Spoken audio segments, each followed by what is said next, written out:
About a week ago, I realized something important. I got home from school, and it was a rest day. But I still wanted to go to the gym, even though I was super sore. And that's when I realized I was basically addicted to going to the gym. The thing is that when you go to the gym, you get a pump.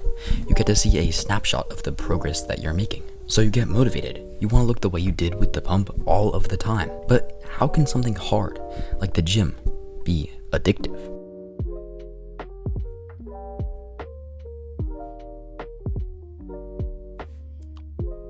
Good habits can be just as addictive as bad habits if you have the right mindset. The thing is, bad habits are only bad because of the consequences you get after. They feel good in the moment, and that's why they're addictive.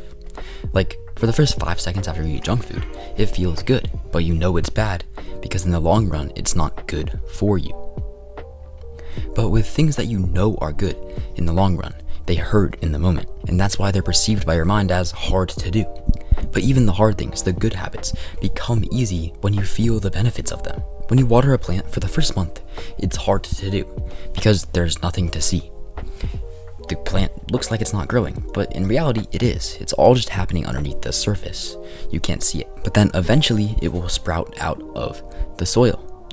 And that's when it becomes easy to water the plant because you get to see the progress you're making every time you water it. You see that the plant is actually growing. So you need to show yourself the benefits of the things that you're trying to do.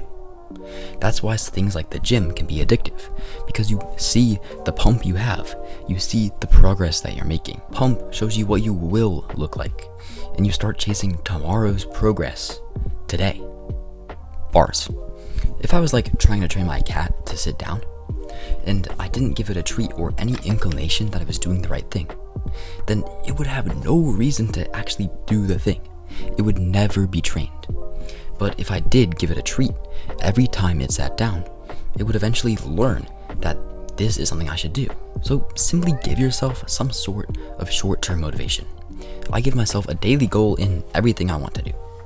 And so then my treat, my motivation is that I get to check off the box at the end of the day. But you can take this a step further and actually show yourself some real progress. If you're studying, for example, then take a practice quiz when you're done so that you can see the progress you've made.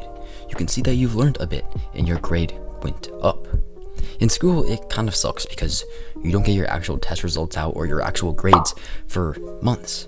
So you never know if what you're doing actually matters. That's why it's so hard to stay consistent.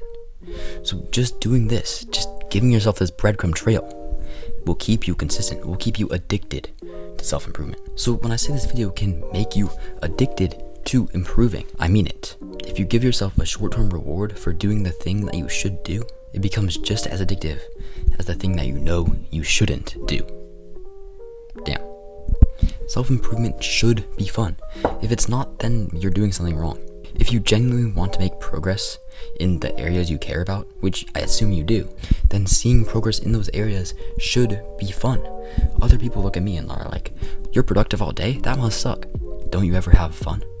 Well, yeah, work is fun. So really, it's up to you if self-improvement will be fun and addictive or not.